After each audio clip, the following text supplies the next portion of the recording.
Wow, it is that time again. Saturday morning again, and we're back here. Okay. Okay, so we're tuned back in, and we're going to go ahead and read through some comments. I want to point out something that I'm actually rather shocked at, and I thank everybody. I can't believe we have currently right now we're at 400 views for the Collector's Radio. That's I never thought, even way back when we started doing this Saturday morning show, that would hit any kind of numbers like that. So that's pretty awesome. Thank you. I didn't think we'd ever hit those kind of view counts for this show that we do here. So, all right, we're going to go ahead and read your comments here. Again, if we missed your comment or didn't read it, it's maybe because you commented too late by the time we did the production on this episode, or your comment just got pulled for some reason, or just it wasn't radio show friendly, Collector's Radio friendly. All right, in no particular order, here we go. Harrison Mantu, thanks for sharing another great video, BATJAC. In my early years, I sold and traded off some firearms, but I wised up in short order, and I realized how much it was going to cost me to replace them. The value of firearms increased dramatically. Some of the guns I sold were never replaced, Dan. Yeah, definitely. And as somebody like myself that is guilty of selling off, like, just almost the vast majority of everything, yeah, just I know that feeling. There's some things I'm like, I'll probably never be able to replace this, and but I don't know. Times move on, and there's a lot of things that I've rotated out, and it just I'll rotate something out just to maybe purchase something else, or so I can have that for a little while. And once I'm done with that, I'll probably move that one on down the line. So I do get that kind of comments periodically throughout the years of the channel, and they'll ask me questions about something or whatever. I mean, like, so many of those guns are long gone down the road. I don't even own them anymore. Somebody else is now hopefully enjoying them. All right. Big Al, I had an uncle like that. Every kid should have one. I enjoyed hearing about your hand loading with Trail Boss. Yeah, thank you. Yes, my uncle is, he's quite a character. All right, Danger Man. Well, a life goal is now complete. I got my 2.5-inch Colt Diamondback. Hey, all right. Well, the fate that they're still floating around out there. That's actually funny you mentioned that, because I have definitely had a resurgence in looking at them again myself. I have now collected all the Dirty Harry guns from the first 3 movies. The big question is, now what? Oh, see, it's all about the thrill of the chase, and then once you get there, exactly, now what? You buy another one. I'm very impressed with this revolver. Very shiny, nice butter smooth trigger, and those grips fit my hand better than a detective. The detective special. Mine was made in 1978, so it has the gold medallions on the grip. McQueen's from Bullet was made somewhere around 68. Probably true, because the movie did come out during that time. I think, yeah, it was 68 or 69 Bullet came out. And the gun, the Diamondback, was actually only made from 66 to, like, it was introduced in 66, I believe. All right, the year the film came out. So it was one of the first years of production that has silver medallions. If I were an undercover police officer back in the day, this would be my carry gun. Pretty excited to shoot this. I watched Bullet, and next I will watch The Enforcer, as this is Officer Moore's revolver. That's right, Tyne Daly carries that one too. That is true. I forgot about that. Well, congratulations. Let's. I'm glad you got that. We're going to talk about that then. Now you have just created the topic of today's radio show. All right, Sean Lee. How much do you worry about holster wear on your old Smiths? Thanks for the show. Keep them coming. I really don't. Honestly, Sean, a lot of my stuff, like I intend to just enjoy it and have fun with it. I don't really like stuff like that. I'm just like, you know what? I got tired of keeping it nice for the next guy because I just sell off stuff, trade off stuff so frequently now that I stopped worrying about that, to be honest with you. All right, Scottish American. I have some Trail Boss, haven't used it yet, but I bought it for the intent of 44 Magnum light loads. It does work very well, and what I really like about the Trail Boss is it takes up a lot of the space in the case, and that gives it it really, that's one thing is so great about Trail Boss. And I'm not trying to hot rod my stuff, I don't understand where, I mean, to each their own, but I just don't hot rod my stuff. I don't see a point in it, especially if I'm just going to a range shooting paper or whatever, because a lot of times I just go down to the indoor range right down here. Me and my buddy will get together, we'll go down there, bring a box of shells, and just have at it. And that way it's easier because it's literally 5 minutes down the road for me, and I don't need all that stuff. So, all right, having 45 Colt, both revolver and lever gun, thanks to Mrs. Holster and an awesome friend. I plan on doing some loads for them as well. Yeah. Yes, if keep Mr. Holster's stuff going there, and I know I'm glad you got a lot of his stuff, and thank you for everything you've done for a lot of people on the community. All right, Slimfire 54 JW. First of all, thank you for reading our comments. You are very welcome. I really appreciate it, and it is awesome. Collectors Radio Talk shows videos too. I also reload with Trail Boss powder for my 45 Colt revolver. I also use Unique, which is a very good powder too. Yeah, Unique is Unique, Trail Boss. Those are definitely Red Dot, my go-to stuff. I recently purchased one of your favorite 1911s, a gold cup in 45 auto. Yes, gold cups. All right, do you know what your trigger weight is on your gold cup? Thanks, Slim. I don't. I haven't shot it in a very long time. It's been quite some time since I brought it out and shot it. If you haven't found out already, or you probably maybe already know, if yours is an older gold cup, one of the old vintage ones, I think mine is from early 70s. Be careful about pulling that sear and disconnector out. If you're going to take it down that far, there is on the older ones, there is this extra gizmo that's on the sear, and it, first of all, if you do take it apart, you may not even know it exists. Secondly, it's very difficult to put that back in. So know that going into it, you're going to probably need a slave pin and all that kind of jazz to go back in and reinstall that thing. So just a word of caution, unless you absolutely have to, don't do it, because it's a pain in the butt to put those things back together. I do have a newer gold cup in 9mm, which is one of my ones I used to shoot a lot. That one doesn't have it, and that still, the trigger pull is excellent on that one. I don't know what it would be. I've never gauged it. All right, Jerry Johnson, number 2. I just bought a PSA dagger. My buddy's actually looking for one of those.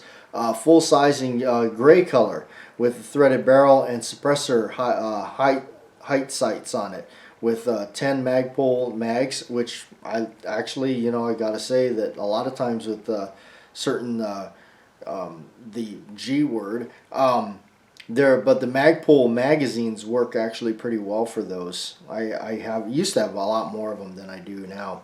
All right, I'm going to pick it up Monday. Fantastic collectors show, BATJAC JW. All right, yeah, and share with us how you like that thing. A friend of mine has been wanting to pick one of those up. All right, Joe P. Swig of coffee for Joe. The first video I saw on the BATJAC channel was the one you were shooting your Kimber 45 in the rain on Ron's property. You mentioned at the time your dad was your cameraman during that video. Yeah, Uh, you know, if I recall right too, that wasn't supposed to. The rain wasn't supposed to happen. We just ended up stupidly doing it. But that was one of the things that was a kind of a challenge in Hawaii. It would just randomly rain. Some days are, I mean, but yeah, it always seemed to only do it when we had something really planned to do. It wasn't ever something that was like, hey, let's go shoot, and then it's raining. Oh, no, never mind. No, it was always like we had this plan all week to go do it, and that's what happens. So, all right. Love me some 1911 pistols. Stay safe, sir. Beretta 9mm USA Senior, and that's from his channel, CZ 9mm USA. The Bohemian Hunting Club. He was pissed. Yes, he was. All right, I carry one. All right, I've never hand loaded with Trail Boss, but I have to give it a try. Yeah, yes. Definitely, I like this stuff, and I know you're a hand loader too. So, all right, Scottish American, we got another one for you. I am like you. Most of my friends are older, probably because we have old souls. We were born in the wrong era. Yeah, probably very true. Considering all the movies I like and all the actors I like are mostly all dead. Okay. Back to the comment, actually, I'm glad Danger Man has mentioned that he picked up a 2.5-inch Colt Diamondback, as that has been one revolver that has definitely, I've had that one on my radar for a while. I've seen a lot of them at gun shows out here, but I just, the price, it's been some years now, but the price on them was just stupid. I just couldn't. I could never bring myself to paying the price that they wanted for them, and that was the reason why I just never picked one up. Really, I just couldn't bring myself to paying those astronomical prices that they were going for. I recently, actually, within the last couple months, mostly more headstrong into it in the last month. I've actually looked at them and looked at what was going on with them on different auction sites. One of them is an auction people out of PA, I want to say, and I saw them. They had a couple, and I've been watching them, and it seems like perhaps the price is tapered down a little bit, which is good news for us, the buyers. Yes, me, and you. But it seems like the price has been tapering down. Hopefully, maybe under the $2,000 mark, where before they were much over the $2,000 mark. I start to get a little that's just me. When stuff starts peaking a certain amount, a dollar amount for something, I back away from it. I can't do it. I say, yeah, I don't know if I can do it. So I did notice that there's a couple on this auction company that they have them, and they seem to be hanging around under the 1,800 mark. So I've been keeping an eye on them. Got the old credit card handy just in case. But no, it has definitely been one of those that like you, I like the movie Bullet. And that was one that was always kind of like, I wish I could have it. Now, here's the funny thing about Bullet, that movie with Steve McQueen. The funny thing is you actually don't really see the gun very much in the movie at all. I think it's the only time you really see him actually have it in his hand is in the end, when he's chasing the fella through the airport. I think that's the only time you see it. Because he doesn't have it out it's not like Dirty Harry where he constantly was using it and it's throughout the whole movie. That's what's funny about Bullet, is the whole time you don't really actually see him with it. I think it's just the end. If I haven't seen the movie for a little while, but I believe it's just the end that he has it. And then I think in when finally the movie closes, I think it shows it sitting on his desk or his his couch or something. I think he folds it up in he's got it in the shoulder holster, and you see it sitting there on his desk or something, or or somewhere he sets it, and then you see the strip of the leather strip of 6 extra rounds of ammo that he has with it, and then I think it closes out. I think that's it. I think that's the only time you actually see the gun. So, but it's funny how a lot of us that like that movie have gravitated, Colt Diamondback Snubby, and of course it has to be a freaking collectible and an expensive one at that. It couldn't be just a normal $500 revolver, but no, but isn't that the case? In those movies, that's what kills it. It's always those movies. So it's like the Model 29. Man, those are skyrocketed in price. I can't believe and I just can't believe how much they've grown to. You just go to the store and you see them and you're like, whoa, why? Of course, there's other ones out there, but even some of the other ones are creeping up there to the 10, 1200, and all that kind of stuff. So, I don't know. But speaking of Steve McQueen, I thought maybe everybody might be interested in knowing that The Hunter, his final movie, which is actually one of my favorites, I do like it. I like how it says he's not as fast as he used to be. That's what makes him human. He's a bounty hunter, and that's what makes him dangerous. Steve McQueen, The Hunter.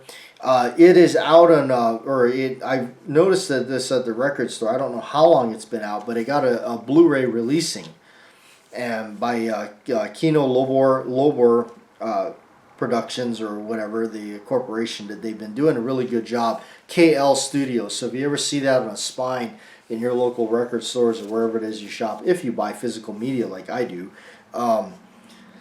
always look for this studio, because they've been putting out a lot of cool old classics that we sometimes we can't get. So, and then they also include there's the other slipcover in there that's got the old looks like more of a painting, him falling off the train and driving that big rig, that big old semi truck or whatever the heck. It's a tow truck or something. He drives up to that parking garage thing and goes through all that. Yeah, I always wondered, like, you watch this movie and, like, all the stuff, like, think about, like, I think there's, like, 3 things I can think of that come to my mind right off the bat. First is that Trans Am. I believe it's a Trans Am that he takes to go after the crazy brothers that blow things up, and he destroys his car. It's a rental car. Okay, so he destroys that, just to get these guys. You imagine, okay, with the price of the car and the bounty on them, who's paying for all this stuff?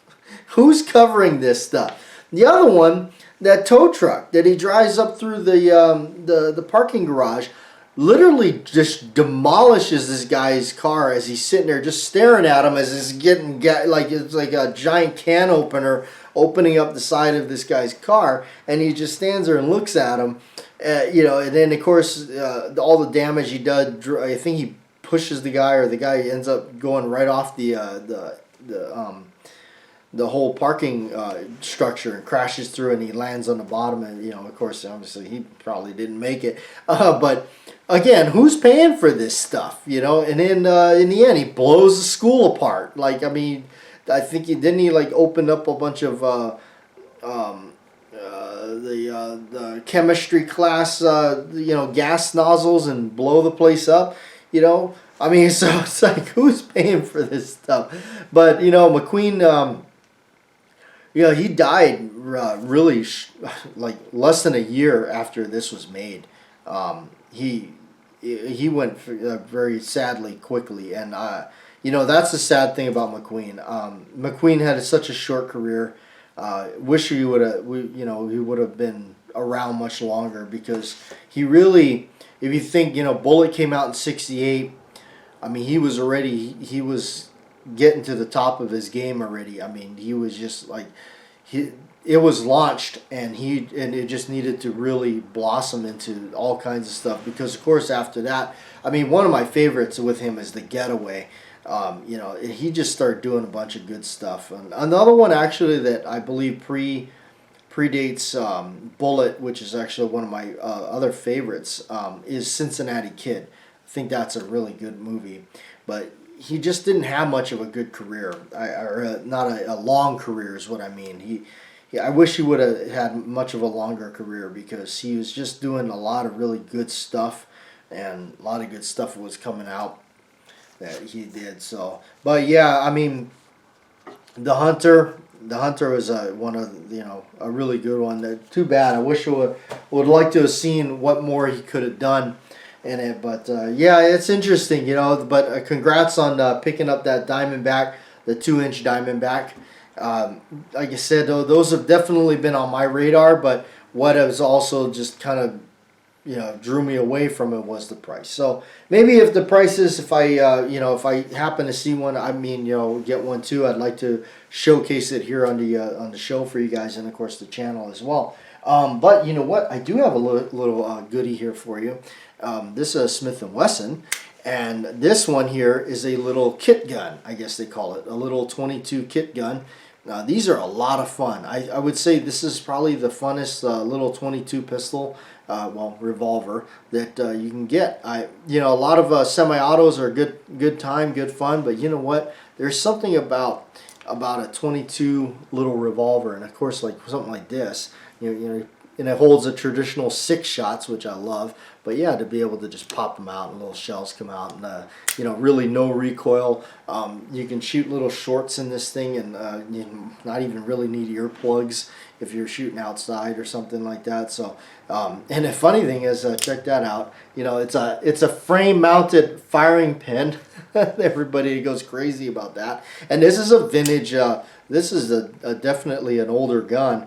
It's vintage, so it even dates it back through that. Then it's and it's a little rimfire J-frame, little snubby. This one's the round butt, which is the more common one. I think the square is the harder to find one, or more desirable, I guess. I don't know. I don't really keep up with all that. I don't care. It's just kind of neat. It's got little adjustable sights on it. It's got a heck of a front sight on there. I don't know what that's all about.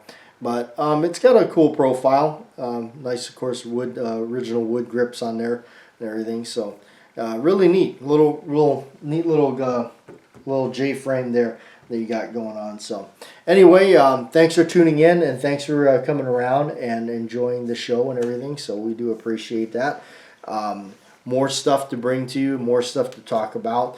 This one accidentally kind of came up as a Steve McQueen thing, so it's kind of interesting. I grabbed the copy of the Hunter to bring it out, because that got released on Blu-ray, and yeah, and you guys, one of you picked up that the bullet gun, and so we ended up kind of talking about Steve McQueen. How about that? So anyway, we'll see you next time. Here, we use this.